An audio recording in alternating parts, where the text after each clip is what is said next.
ஒரு ஐஃபோன்னால 3 உயிர் போயிடுச்சுங்க. எப்பவுமே நம்ம பசங்களுக்கு கஷ்டம்னா என்ன, நஷ்டம்னா என்னன்னு சொல்லிக் குடுத்து வளர்க்கணுங்க. அப்படி நம்ம சொல்லிக் குடுத்து வளர்த்தோம்னா, இந்த மாரிலாம் கொஞ்சம் மிரட்ட மாட்டாங்க. இந்த மாரி 3 உயிர் போயிருக்காது. போன வாரம் நாங்க மாலுக்கு போனோம். அப்ப என் பொண்ணு ஐஃபோன் கேட்கும்போது, நான் என்ன சொன்னேன்னு சொல்லிட்டு கேளுங்க. வாங்க போறேன் நிகிதா. என்கிட்ட காசு இல்லப்பா. வாங்கி கொடுக்கவா? சம்பாதிச்சு வாங்கிக்கோ. என்ன சொன்னேன்னு கேட்டிங்களா? சம்பாதிச்சு வாங்கிக்கோங்கன்னு சொன்னேன். இந்த மாதிரி நம்ம சின்ன வயசுலே சொல்லிக் கொடுத்து வளர்த்தோம்னா, நம்ம சம்பாதிச்சு வாங்கணும்னு சொல்லிட்டு அது மைண்டில் அது ஏற்றிக்கோங்க. அது சம்பாதிச்சே வாங்குங்க. ஒரு எக்ஸாம்பிள் நான் சொல்கிறேன் பாருங்க. இது என் பையனோட ப்ராஜெக்ட்டுங்க.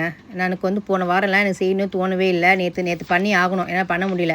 அதனால என் பொண்ண இத நீ பண்ணி குட்றி. நான் உனக்கு நான் ₹50 தரேன்னு நான் சொன்னேன். இந்த மாரி பண்ணான். பண்ணிட்டு எனக்கு ₹50 தேவையில்ல. எனக்கு ₹20 குடு போதும்னு சொன்னான். சரி நான் குடுத்தேன். அத வச்சு அவ வாங்கி சாப்பிட்டுப்பா. அதே மாரி அவங்க அப்பா, அவங்க ஆயா எது குடுக்கறதா இருந்தாலும், எந்த காசு குடுத்தாலும் உண்டியல சேர்த்து வச்சுப்பாங்க. இப்பத்துலேருந்து சேர்த்து வச்சிருக்காங்க. என் பொண்ணு உண்டியல ஒரு 40,000 இருக்கு. என் பையன் உண்டியல 40,000 இருக்கு. அவங்க தேவைப்பட்டா அவங்க ஃப்யூச்சரில் இப்போ என் பொண்ணு 8th படிக்கிறா. ஒரு +2 முடிச்சோடனே அவள் காலேஜ் படிக்கும்போது எனக்கு ஐஃபோன் வேணும்னு சொல்லிட்டு இந்த உண்டியில் இந்த காசு எடுத்து வாங்க போகிறேன்னு சொன்னால் சரின்னு சொல்லிட்டு நாங்களும் ஒத்துப்போம். நாங்கள் வேணாம் நாங்கள் சொல்ல மாட்டோம். அது மாதிரி பிள்ளைங்களுக்கு கஷ்டத்தை சொல்லி கொடுத்து வளர்த்து நம்ம அதுக்கப்புறம் வாங்குச்சுன்னா அது காசோட அருமை அவங்களுக்கு தெரியும். எப்போவுமே அவங்க பசங்க கேட்குறாங்கன்னு சொல்லிட்டு நீங்கள் உடனே வாங்கி கொடுக்காதீங்க. இது வரைக்கும் என் பொண்ணு கேட்பா, என் பசங்க கேட்பாங்க, 2 பேரும் கேட்பாங்க. ஆனால் நான் அன்றைக்கே நான் வாங்கி கொடுக்க மாட்டேன். அது எப்படியாச்சும் இந்த பக்கம் ஃபோனில் காசு இல்லடி, நெட் இல்லடி அப்படின்னு சொல்லிட்டு ஏமாற்றி கூட்டின்னு போயிட்டு அப்புறம் மறுநாள் தான் வாங்கி கொடுப்பேன்.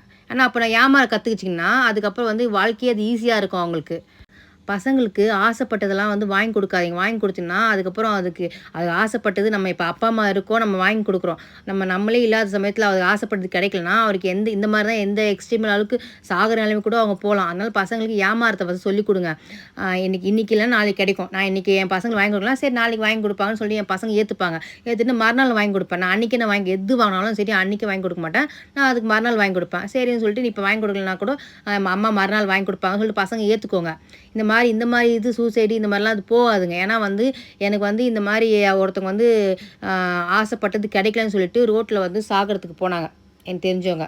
அதை வச்சு தான் நான் இப்பத்துலேருந்து என் பசங்களுக்கு ஏமாறத்தை சொல்லி கொடுக்குறேன் என் பசங்களுக்கு.